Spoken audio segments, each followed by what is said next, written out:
When Mark Zuckerberg announced ambitious plans to build the Metaverse, a virtual reality construct intended to supplant the internet, merge virtual life with real life, and create endless new playgrounds for everyone, he promised that you're going to be able to do almost anything you can imagine. С праздником вас! С Днем Великой Победы! Ура! Isn't that the ultimate promise of technology? To be together with anyone, to be able to teleport anywhere, and to create and experience anything?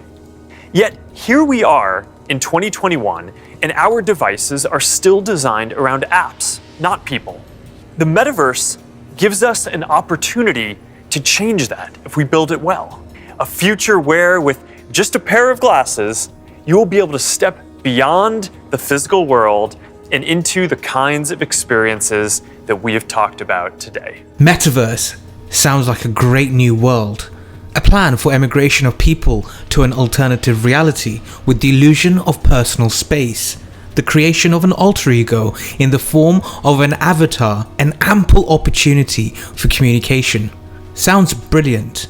It will certainly be supported by fellow Earthlings who are tired of restrictions due to COVID-19. However, what if I told you in reality, all this will mean is a transition to unlimited control by Big Brother over human thoughts, feelings, and emotions in this so-called Metaverse. People relocated to this Metaverse, or shall I say the Matrix system, will not even notice that in reality their bodies are placed in cages. They wear disposable clothes and eat synthetic food under the vigilant eye of Big Brother.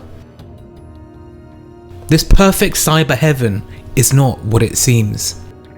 The entire world around us will turn into mixed reality. It will seamlessly, in real time, weave physical objects and phenomena with entities from the virtual world. On the one hand, it will be augmented reality, that is, our current world, but completely digitized and filled with holographic simulations.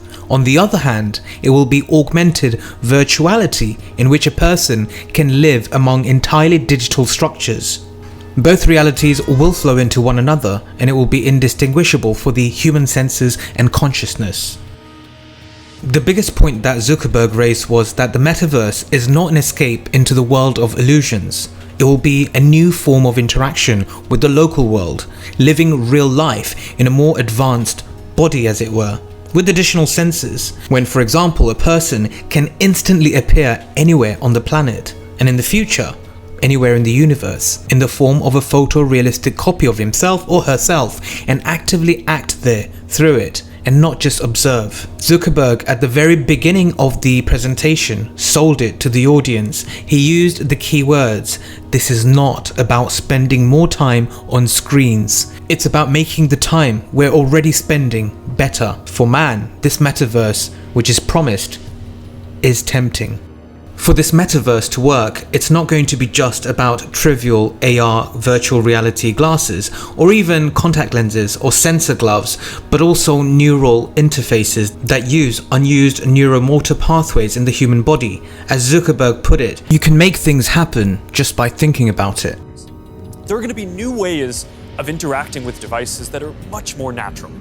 Instead of typing or tapping, you're going to be able to gesture with your hands, say a few words, or even just make things happen by thinking about them. It sounds great, but what he's actually trying to tell us is there's going to be a fusion of the human brain and the computer. Sounds far-fetched and science fiction, however, we did explore this in my first Brave New World video, where Elon Musk unveils Neuralink's plan for implanting devices in humans, allowing them to control phones or computers.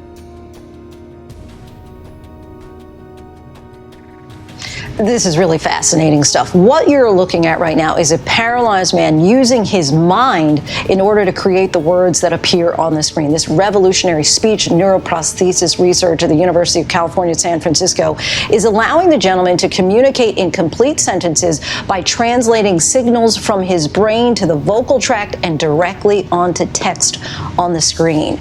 It's one of several massive leaps in brain science technology that is literally creating a future of potentially infinite possibilities possibilities and also concerns about how this technology could be used or misused. Our But for all this to happen, it requires money, and Zuckerberg and his mafia want us all to pay for it. He says the following: the widest opportunities for successful creators. So it's already clear that you'll have to pay for everything in this metaverse, this new heaven that they're trying to sell us. And Zuckerberg did hint of low prices and a wide customer base. This basically means the rich folks in New York to the slums of India, everyone will pay. People will pay for HD version of their avatar, decent clothes in the metaverse, a cozy house with snow peak mountains behind it. It will cost serious money in the metaverse and start a new economy. It does sound like everything as it is today, except that you'll have to earn that money in the same place, in the metaverse, and get paid money which you can't see nor physically hold without an implant in your brain. The founder of Facebook admits that the new reality will require a completely different approach to issues of ownership and law. Billions of people in the metaverse will own nothing. Their real things will be depreciated as devoid of meaning and gloss. The last penny earned with real blood and sweat will be spent in this metaverse on bits, bytes, and even clouds. And that's quite scary, because they can chuck you out from this metaverse if you don't obey their rules. It will be enough to catch you violating the user agreement and put an eternal ban. It will raise control over society to unprecedented heights. Billions of people will definitely yearn to enter this sparkling matrix, this new heaven, this brave new world, because the naked physical world without augmented reality and holograms will seem extremely backward and wild. There'll be no work, no entertainment, neither the ability to move to a different country without having to teleport yourself on this new metaverse, because travel will be extremely expensive. And the elite are already telling us air travel is a huge contributor to climate change, so don't expect to hop on and off the aeroplane when the metaverse takes shape, because you'll be ostracized as a polluter.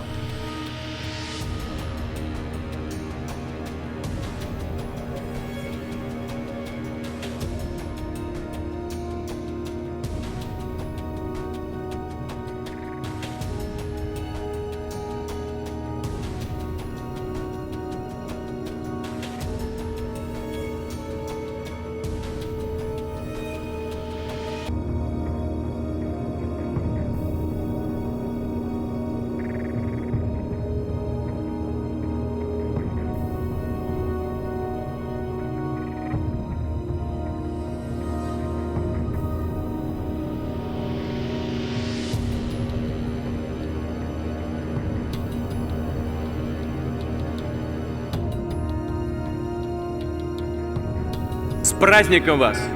С Днем Великой Победы! Ура!